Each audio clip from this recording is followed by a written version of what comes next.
অভিনয় করে কানছে দেখেন, অভিনয় করে কি করছে, এক কথা কতবার স্বজন হারানোর ব্যথা। নাম্বার কথা বস্তুবাদ, সমাজবাদ, ডেমোক্রেসি ইত্যাদি স্লোগান দিয়ে কিছু মানুষ ক্ষমতায় বসে, ক্ষমতায় বসার পর জালেম হয়, আর যে যত বড় জালেম হয় সে তত বড় মিথ্যাবাদী হয়। হিটলারের প্রধানমন্ত্রী যে ছিল ও একটা উসুল বাইর করছিল যে একটা মিথ্যা কথা 100 বার বলতে হবে, তাহলে এটা সত্য হয়ে যাবে। 100 বার, একটা মিথ্যা 100 বার বলো বা সত্য হয়ে যাবে।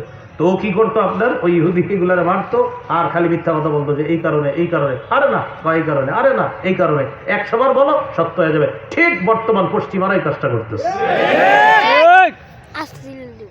তো কি বললাম, বস্তুবাদ, সমাজবাদ, ডেমোক্রেসি ইত্যাদি কুফরি স্লোগান দিয়ে একদল মানুষ ক্ষমতায় বসার পর তখন কি করে, জালেম হয়। আর জালেম যে যত বড় সে তত বড় মিথ্যাবাদী। শুধু মিথ্যাবাদী না, মিথ্যা বলার সময় চোখে পানিও আসে। আর এই যে চোখে পানি আসা, এই কথা কোরআনেও আছে যে মানুষ অভিনয় করেও যে কামতে পারে, এটা কোরআনে আছে। অনেকের চোখে পানি দিকে ভাই খারাপ হইলে কি পানি আসতো চোখে? তো আমিও চিন্তা করতাম আসলে অনেক খারাপ মানুষ মানুষকে খারাপ ভাবে, চোখে পানি আসে কেন? তখন কোরআনের এক আয়াত এটা আমার সান্ত্বনা দিছে, না কিছু মানুষ আছে অভিনয় করেও কাঁদতে পারে।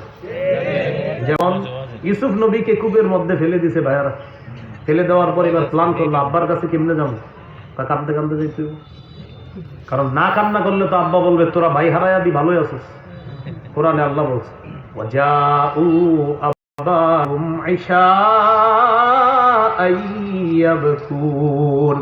জাউ তারা আসবাহুম তাদের বাবার কাছে, ঈশা সন্ধ্যায়, ইয়াবকুন কাঁদতে কাঁদতে। তারা যে কান্না করছে কথাটা কার? এর মানে মিথ্যা কান্নাও যে মানুষ করতে পারে, দলিল কোরআনে আছে। অভিনয় করে কানছে দেখেন, অভিনয় করে কি করছে, এক কথা কতবার স্বজন হারানোর ব্যথা।